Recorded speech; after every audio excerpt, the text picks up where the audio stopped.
नमस्कार, मैं हूं संजय शर्मा। आप देख रहे हैं 4 PM न्यूज़ नेटवर्क। अभय दुबे जी ने बहुत बढ़िया बात कही कि ईरान और अमेरिका दोनों अड़ गए हैं कि तू मेरा जहाज मत निकलने दे, मैं तेरा जहाज नहीं निकलने दूंगा। अभय दुबे जी की बातचीत में आज बहुत सारी बातें बढ़िया-बढ़िया हुई। राघव चड्ढा, जिनको लोग चड्ढा-चड्डी कह रहे हैं, सोशल मीडिया पे इतनी बेशर्मी, इतनी बेइज्जती की बात कभी किसी के और नेता के लिए देखी नहीं जितनी राघव चड्ढा की हो रही है। पोल पट्टी खुल गई है कि भाई के फर्जी फॉलोअर्स हैं। लंबी राजनीति की बात, चलते हैं अभय दुबे जी के पास। 4 PM न्यूज नेटवर्क में बहुत बहुत स्वागत है अभय दुबे जी आपका। पिछले 1 सालों में देखूं मैं या 2 साल में, मुझे याद नहीं कि इतनी फजीयत किसी की हुई हो जितनी राघव चड्ढा की हो गई। मतलब इतने ज्यादा मीम बन रहे हैं और जितनी यंग जनरेशन है वो भी इतना गरिया रही है राघव चड्ढा को। राघव चड्ढा ने अगर सोचा होता, कल्पना की होती पूरे देश भर में इतनी फजीयत होगी तो शायद राघव चड्ढा कितना भी लालच होता, कितने भी करोड़ों का लालच होता, इतनी बड़ी डील करते नहीं। सबसे बड़ी बात ये पोल पट्टी खुल गई कि राघव चड्ढा के जो इंस्टाग्राम पे फॉलोअर थे, जिन पे वो इतराया करते थे, वो फर्जी निकले। बहुत बड़ी संख्या में लाखों फर्जी निकले। खोल के देखा लोगों ने, किसी जो उनको फॉलो कर रहा है उसका 0 फॉलोअर, यानी फेक अकाउंट बना हुआ था। कई एजेंसियां ऐसी हैं जो इस तरह के फॉलोअर्स लाखों, हजारों, लाखों बेचा करती हैं। ये पोल पट्टी भी खुल गई कि अपनी संख्या, बड़ी संख्या दिखाने के लिए राघव चड्ढा 0 फॉलोअर जिनके हैं उनको भी फॉलो करा रहे हैं। यानी भरपूर पैसा खर्च कर रही है बीजेपी शायद कि राघव चड्ढा की इज्जत बची रहे। लेकिन चड्ढा चड्डी पूरे सोशल मीडिया पे यही भरा हुआ है। बड़े बड़े गंभीर किस्म के लोगों ने, जिनसे उम्मीद नहीं की जाती, वो भी ये कह रहे हैं। राघव चड्ढा के लिए लोग कह रहे हैं कि अगर अरविंद केजरीवाल ने MP नहीं बनाया होता तो 7 जन्म में परिणीति चोपड़ा इनसे शादी भी नहीं करती। और बेचारे ने जो सफाई दी उससे बीजेपी का नाम तक नहीं लिया। लोग कह रहे हैं कि अरे भैया, इतनी तो नए नए शामिल हुए, नाम तो ले लो। हालांकि सदस्यता बच गई है, वो तो बचनी भी थी जब बीजेपी ने ज्वाइन कराया है। लेकिन जो फजीयत हुई है, क्या आने वाले टाइम में राघव चड्ढा इस फजीयत से उबर पाएंगे? जो बयान दिया है वो भी बड़ा नाटक भरा बयान दिया है और एक भरोसा थोड़ा है लोगों का, राघव चड्ढा का, अन्य लोगों का। क्या लगता है आपको, इस फजीयत के बाद राघव चड्ढा का भविष्य क्या होगा? देखिए, पहली बात तो यह है कि अभी कोई गारंटी नहीं है कि उनकी सदस्यता बचेगी ही। ठीक है, उपराष्ट्रपति और जो राज्यसभा के सभापति हैं उन्होंने स्वीकार कर ली है, उन्होंने इसे विभाजन स्वीकार कर लिया है और वो उन्होंने भाजपा का सदस्य घोषित कर दिया है, भाजपा में मर्जर, भाजपा में विलय घोषित कर दिया है। लेकिन अभी इस मसले को सुप्रीम कोर्ट में चुनौती दी जाएगी। भारतीय जनता पार्टी को उम्मीद यह है कि सुप्रीम कोर्ट जो है वो राज्यसभा के सभापति का जो आदेश है उस आदेश के खिलाफ फैसला नहीं देगा। ये भारतीय जनता पार्टी की उम्मीद है।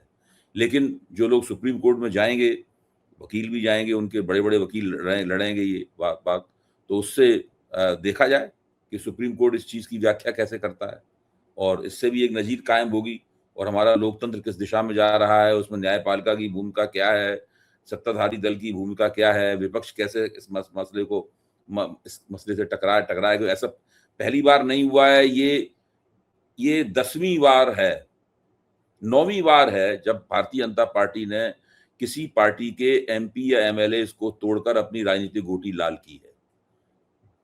ये तो पूरा एक लिस्ट है मेरे पास, जिसमें आप चाहें तो आप देख सकते हैं कि कौन से प्रदेश में 2016 से ये सिलसिला शुरू हुआ था। 14 में नरेंद्र मोदी सत्ता में आए, 2016 सिलसिला शुरू हुआ था। कई प्रदेशों में ऐसा घटित हो चुका है, हर जगह ऐसा भाजपा करती रहती है। पहली बात तो ये है। दूसरी बात यह है कि राघव चड्ढा पे इस बात का कोई फर्क नहीं पड़ता कि सोशल मीडिया पे उनकी खिंचाई कैसे हो रही है। राघव चड्ढा पे इस बात का कोई फर्क नहीं पड़ता, क्योंकि अगर उन पे इस बात का फर्क पड़ता होता, अगर उनको कुछ हया शर्म होती, कोई लज्जा होती, तो वो ऐसा करते ही नहीं जो उन्होंने किया।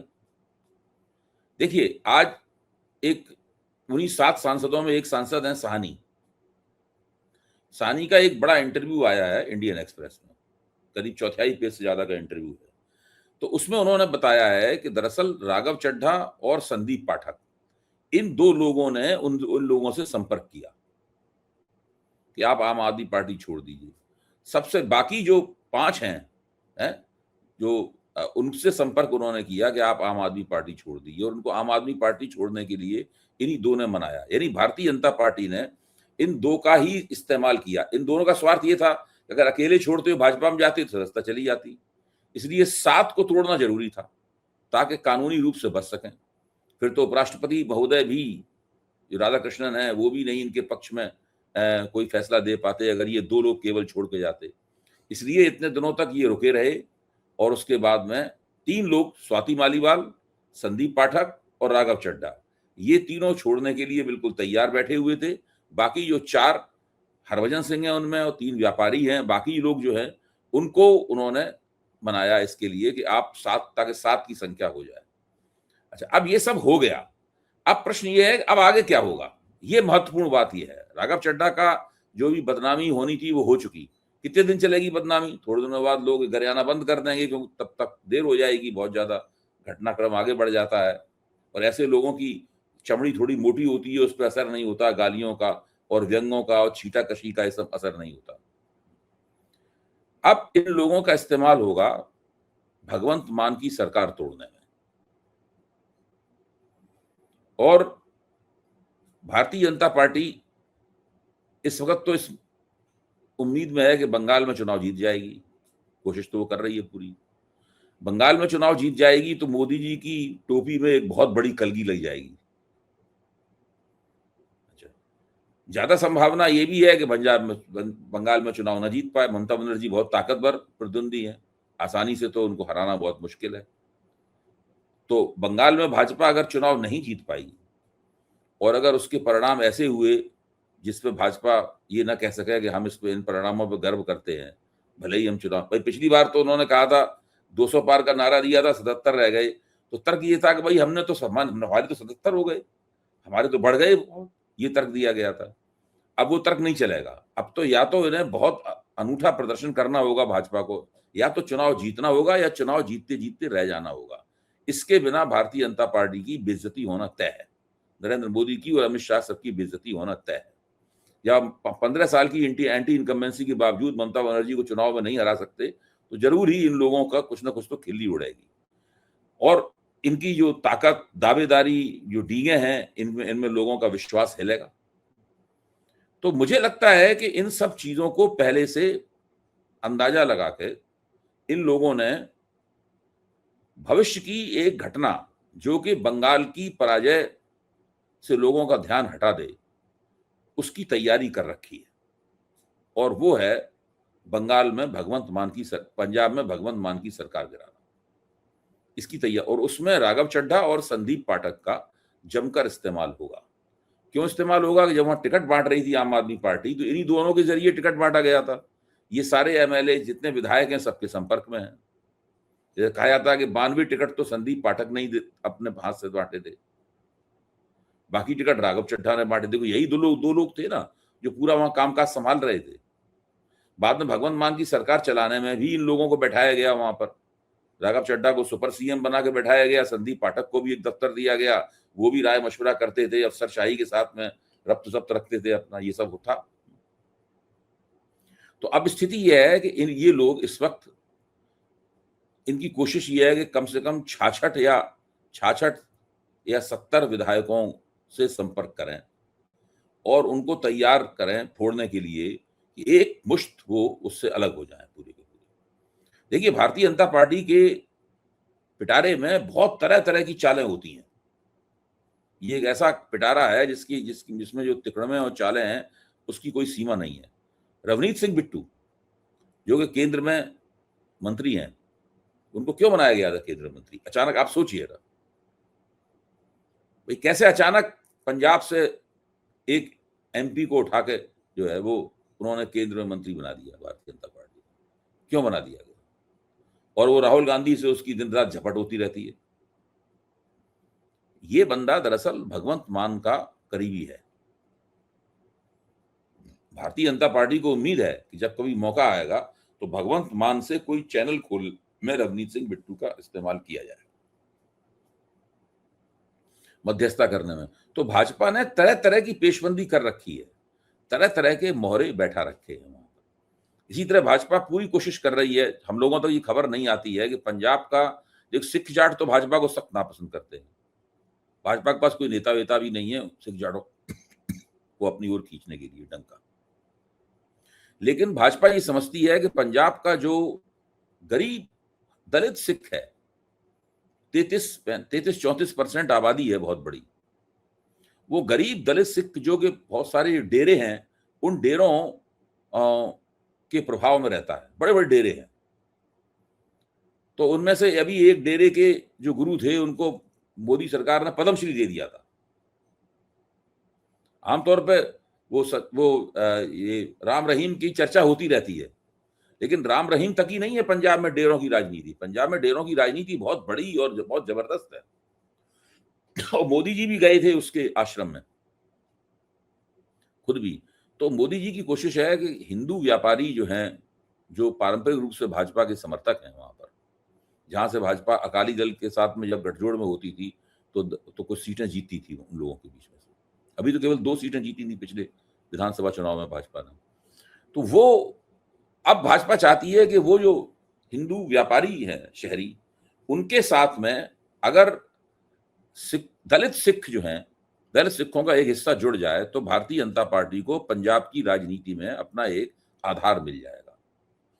अगर वो किसी तरीके से 30 से 40 सीट जीतने की स्थिति में भाजपा आ जाए, मतलब कम से कम इतने उसके पास वोट हों जहां पे वो दांव लगा सके, 30 से 40 सीट जीतने के दांव लगा सके, तो भारतीय जनता पार्टी पंजाब की राजनीति में एक बड़ी खिलाड़ी बन जाएगी। और उसको उम्मीद है कि राघव चड्ढा और ये सब लोग, संदीप पाठक और ये जो नए व्यापारी किस्म के राज्यसभा के एमपी बीजेपी में गए हैं, ये सब लोग उसकी इस काम में मदद करेंगे। तो भाजपा वाले इस लगे हुए हैं और राघव चड्ढा का यही इस्तेमाल होगा। और आप देख रही है इस इस्तेमाल की कहानी भी बहुत जल्दी खुल के हम लोगों के सामने आ जाएगी। अच्छा अभी जी, एक वैचारिक पृष्ठभूमि हुआ करती थी भारतीय जनता पार्टी के अंदर। बौद्धिक प्रकोष्ठ चर्चा करते थे, बातचीत करते थे, संघ भी शामिल होता था, संघ का हस्तक्षेप रहता था, लेकिन उसमें ये बड़ा दखल रहता था कि जो व्यक्ति मंत्री बने, मुख्यमंत्री बने, उसका आचरण साफ हो, संघ का स्वयंसेवक हो, थोड़ी सी नैतिकता मर्यादा हो। वाजपेयी तो कहते थे कि अगर ऐसी सत्ता मिले तोड़ फोड़ की तो मैं उसको चिमटे से भी छूना पसंद नहीं करूंगा। तो ऐसे लोगों के मन में कभी पीड़ा आती होगी, नहीं आती होगी कि मोदी और शाह की भाजपा ने कहाँ पहुंचा दिया, इतनी पुरानी पार्टी को तबाह कर दिया, बर्बाद कर दिया। ये सब पीड़ा आती होगी या नहीं आती होगी मन में? देखिए, ऐसे लोग सब बहुत ज्यादा बूढ़े हो चुके हैं, कुछ लोग उसमें मर गए हैं, कुछ लोगों की प्रासंगिकता समाप्त हो गई। भारतीय जनता पार्टी पिछले 11-12 साल में पूरी तरीके से बदल चुकी है। भारतीय जनता पार्टी का एकमात्र उद्देश्य है कि कैसे अपना प्रसार किया जाए। उस प्रसार में विचारधारात्मक लोग हों। अब देखिए 80 से ज्यादा लोग ऐसे हैं जो बहुत बड़े बड़े पदों पर भारतीय जनता पार्टी में है, वो सारे के सारे दल बदल करके आए और उनको उनके बारे में ये उन्होंने कभी संयम बरतने की कोशिश नहीं की कि ये इन पर भ्रष्टाचार के आरोप ना हो। ऐसा कुछ नहीं, हम लोग तो जानते ही हैं तमाम में महाराष्ट्र की तो सारे दल बदल इसी किस्म के हैं, असम के दल बदल इसी किस्म के हैं। सब जो मंत्री, मुख्यमंत्री, वित्त मंत्री, ये सब लोग जो बने हुए हैं, ये सारे के सारे इनको खुद ही भाजपा ही उनको भ्रष्ट कहती थी, लेकिन सब ये लोग जमे हुए हैं उसके ऊपर। तो भाजपा में इस प्रकार का कोई परहेज नहीं है किसी चीज से। जहां तक राष्ट्रीय स्वयंसेवक संघ का सवाल है, राष्ट्रीय स्वयंसेवक संघ भी पिछले 10 साल में 10 साल तक जो सत्ताधारी संगठन रहा उसके अंदर भी बहुत बड़ा परिवर्तन आ गया है, क्योंकि संघ वाले ही कहते हैं। अब ये संघ भी पहले ऐसा संघ नहीं रहा। अब उसकी प्राथमिकता ये हो गई है कि सत्ता किस तरीके से कायम रहे, और सत्ता कायम करने के लिए जरूरी है कि भाजपा नई से नई राजनीतिक शक्तियों को अपनी ओर खींचे, अपना विस्तार करे देश के तमाम कोनों में। अब जैसे कि मान लीजिए तमिलनाडु है, अब तमिलनाडु में भाजपा के पास उम्मीदवार ही नहीं है, सारी सीटों पर लड़ाने के लिए उम्मीदवार ही नहीं है। अब पंजाब है, अब पंजाब में 10 महीने बाद चुनाव होगा। भाजपा आज की हालत में भाजपा के पास 117 उम्मीदवार नहीं है, अगर भाजपा पूरे 117 सीटों पर चुनाव लड़ना चाहती है तो। अब बताइए 117 उम्मीदवार कहां से आएंगे उसके पास? अचानक तो संघ परिवार के अंदर से वो स्वयंसेवक फूट नहीं पड़ेंगे कहीं से, वो तो एक लंबी प्रक्रिया के तहत होता है। उसके लिए क्या जरूरी है कि आम आदमी पार्टी के 50-60 तोड़ दिए जाएं, तो जो आम आदमी पार्टी में चर्चा चल रही है कि इतने विधायकों की टिकट कट जाएंगे, मतलब 60-70 विधायकों की टिकट कट जाएंगे। अब वो नाराज बैठे हुए हैं, तो भाजपा उनको फोड़ लेगी और उनको टिकट दे देगी। उनमें जीते हारे कुछ भी हो, उसके पास कम से कम पूरे पंजाब में लड़ने के लिए उम्मीदवार तो होंगे। उसके लिए उसे बड़े पैमाने पर दल बदल कराना जरूरी है। पूरे पूर्वी भारत में भारतीय जनता पार्टी का प्रसार कोई राष्ट्रीय स्वयंसेवक संघ के दीक्षित स्वयंसेवकों से नहीं हुआ है। पूरा प्रसार, पूरा भाजपा का प्रसार ही दल बदल से हुआ है। भीषण और भयानक निरंतर चलने वाली दल बदल की प्रक्रिया पर टिका हुआ है पूर्वी भारत में भारतीय जनता पार्टी का प्रसार। उसके मुख्यमंत्री जो है वो भारतीय जनता पार्टी के वो दल बदल करके आए हुए मुख्यमंत्री हैं। हम सब लोग उनको जानते हैं। भारतीय जनता पार्टी को न दल बदल से कोई परहेज है, भारतीय जनता पार्टी को न भ्रष्ट लोगों को अपने आगोश में लेने से कोई परहेज है, और न राष्ट्रीय स्वयंसेवक संघ को परहेज है। किसी को परहेज नहीं है। इन सबका अब एकमात्र कारण रहेगा, जब पार्टी छोटी होती है, राजनीति का साइज छोटा होता है, तब विचारधारात्मक शुद्धता की बातें खूब की जाती हैं। लेकिन जैसे जैसे राजनीति का साइज बढ़ने लगता है, अवसर बहुत ज्यादा पैदा होने लगते हैं, उसके बाद में इस प्रकार की बातें कभी कभी की जाती हैं अपने आप को याद दिलाने के लिए, वरना उनके ऊपर अमल हो ये कोई जरूरी नहीं है। तो वो सब जमाना जा चुका है, भाजपा पे इस बात का कोई असर नहीं पड़ता। अच्छा भाई जी, अगर बंगाल चलें, बंगाल के बम्पर चुनाव का जो जादू है, जो जिन है, वो अभी तक समझ में नहीं आ रहा। लोग अलग अलग तरह के मत निकाल रहे हैं। कुछ कह रहे हैं ममता बनर्जी की आंधी है, कुछ कह रहे हैं भाजपा के पक्ष में वोट पड़ गया। ये जो अनुमान है, चूंकि किसी एक की तो लहर है, ये सामान्य वोट तो नहीं है कि 90% से ऊपर ऐसे झटके में चला गया हो। क्या लग रहा है इस लहर से क्या नतीजे आ सकते हैं, और नतीजों का देश की राजनीति पे क्या असर पड़ सकता है? देखिए, मुख्य तौर पर दो बड़े कारण बताए जा रहे हैं। दोनों कारण एक दूसरे को काट रहे हैं। अगर ये ममता बनर्जी के खिलाफ एंटी इनकम्बेंसी की लहर है, तो ये वोट ज्यादातर भाजपा को मिल रहा है, और अगर ये वोट ज्यादातर भाजपा को मिल रहा है तो ममता बनर्जी का सूपड़ा साफ हो जाएगा और भाजपा बहुमत पे पहुंच जाएगी। इसकी संभावना मुझे बहुत कम दिखाई पड़ती है। दूसरा यही है कि ये वोट उन लोगों द्वारा, एक तो वोट का प्रेशर इसलिए बढ़ा है कि बहुत बड़े पैमाने पर वोट कटा है। तो वोट कटने से क्या हुआ है कि बहुत सारा वोट, जो ये 27 लाख तो अलग है, 27,15,000 तो अलग है जो संदिग्ध वोट है, और जो वोट कटा है करीबन 50-60 लाख वोट जो और कटा है, तो वो 60 लाख वोट उनका था जिनकी डेथ हो गई थी, जो जिनके नाम 2 बार थे वगैरह वगैरह, ये सब वोट था जो अपने पते पे नहीं मिले वगैरह वगैरह, इस प्रकार का वोट था। तो अब इस प्रकार का वोट जो है वो पहले पड़ता नहीं था। पड़ता ना होने से वोटों की संख्या बढ़ जाती थी और वोट कम पड़ता था। अब उनके वोट चूंकि कट गए हैं और वोट पूरा अब तो उसकी वजह से प्रतिशत बढ़ा हुआ थोड़ा दिखता है। एक तो ये कारण है उसका। दूसरा कारण ये है कि देश भर में जो बंगाली वोटर थे, उनको लगा कि इस बार इस चुनाव में अगर उन्होंने वोट नहीं डाला तो उनको नागरिकता, हो सकता है अगले वक्त में नागरिकता का अधिकार ही न मिले, इसलिए सब वो दौड़ दौड़ के आए। जिसने किसी ने किसी को वोट दिया हो, यार वो आए और उन्होंने सब अपने वोट दिए। पहले वो लोग इतना वोट देने के प्रति उत्सुक नहीं रहते थे कि बड़ी बड़ी लंबी यात्राएं करके आए, पैसा खर्च करके आए और वोट डालें। अब ये बिहार चुनाव से फैशन भी चल निकला है कि पार्टियां अपने पक्ष में दूर दूर से काम करने वाले लोगों को लाएं और वोट पड़वाएं। भाजपा भी ले गई है कई जगह से लोगों को, ममता बनर्जी की पार्टी भी कई जगह से लोगों को ले गई है, टीएमसी भी कोई पीछे नहीं है इन कामों में।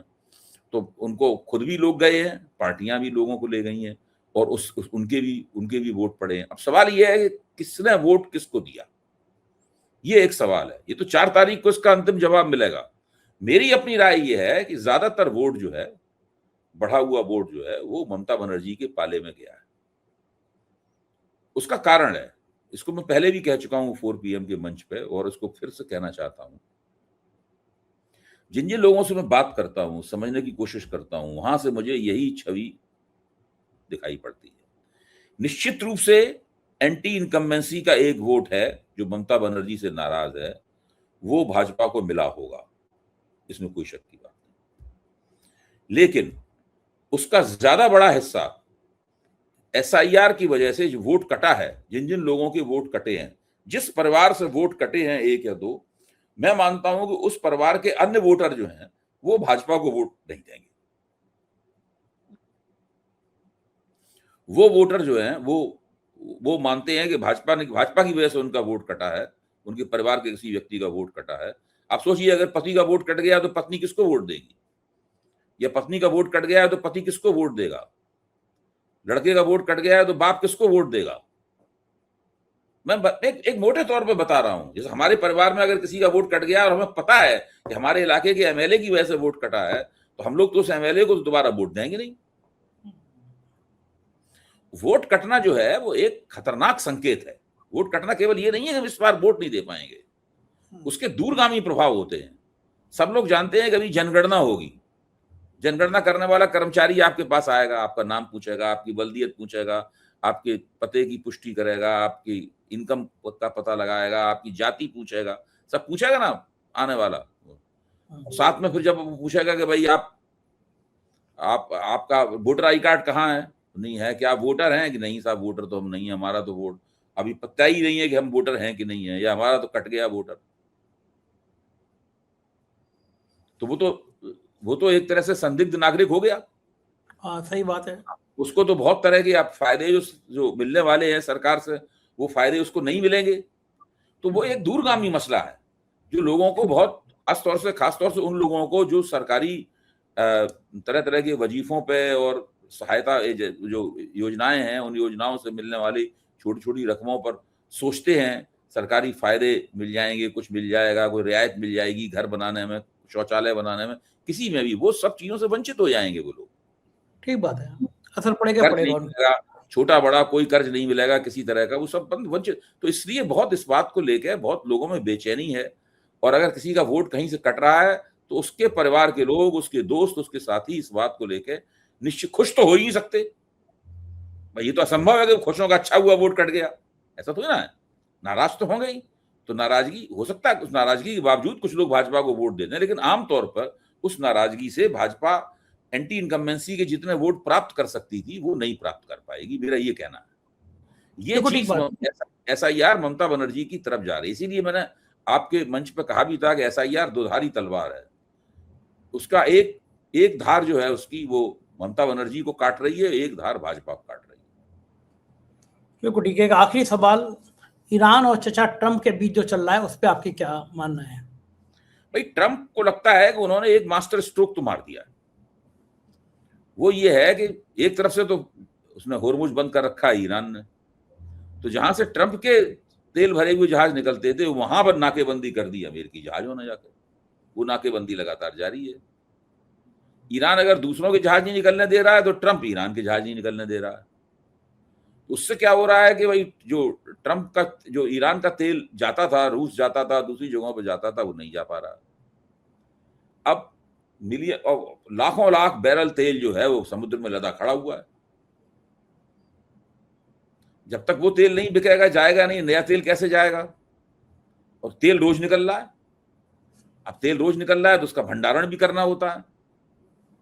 भंडारण की क्षमता तो ऐसी तरह बताई जाती है कि इतना निकल जाएगा, इतना नया निकल आएगा। तो वो सब समस्या है। अभी ईरान बहुत कुछ है, 15-20 दिन तक वो ऐसा टक्कर ले सकता है, लेकिन वो ट्रंप का मानना है कि हम तब तक उसको रोके रहेंगे जब तक कि ईरान में जो एक्सपोर्ट खत्म हो जाएगा तेल का, उससे वहां संकट ना हो जाए। तो ये रस्साकशी चल रही है, ये चलती रहेगी। मुझे लग रहा है अभी तो कुछ दिन और रस्साकशी अभी कुछ दिन और चलेगी। देखो ठीक, बहुत बहुत शुक्रिया भाई जी। रूस वगैरह सक्रिय हुए हैं, उन्होंने ईरान के पक्ष में बड़ा एक स्पष्ट स्टेटमेंट दिया, देखिए क्या होता है। Thank you sir. ये थे अभय दुबे जी। और आपने देखा कि राघव चड्ढा जो चेहरा उनका था, वो चेहरा कितना बेनकाब हो गया। सोचिए, फर्जी फॉलोअर्स बना के इतनी बड़ी संख्या बना रखी थी इंस्टाग्राम पर। अगर अरविंद केजरीवाल नहीं होते तो परिणीति चोपड़ा, इनके मुंह पर, आगे के शब्द नहीं बोलूंगा, खराब शब्द हैं, लेकिन कभी मिलती नहीं। विश्वासघात क्या होता है ये राघव चड्ढा ने दिखा दिया। और भारतीय जनता पार्टी पता नहीं क्या कर रही है। कांग्रेस के नेता ले आओ, आम आदमी पार्टी के नेता ले आओ, जिन्होंने भारतीय जनता पार्टी के लिए दरी बिछाई थी, वो बेचारे बाहर से आए हुए नेता जो कब तक बीजेपी को गाली बकते थे, उनके लिए चाय पानी लेकर आ रहे हैं। यही है राजनीति। मैं सही कह रहा हूं तो कमेंट करके अपनी बात को मेरे साथ में समर्थन दीजिएगा। बहुत बहुत शुक्रिया। Thank you.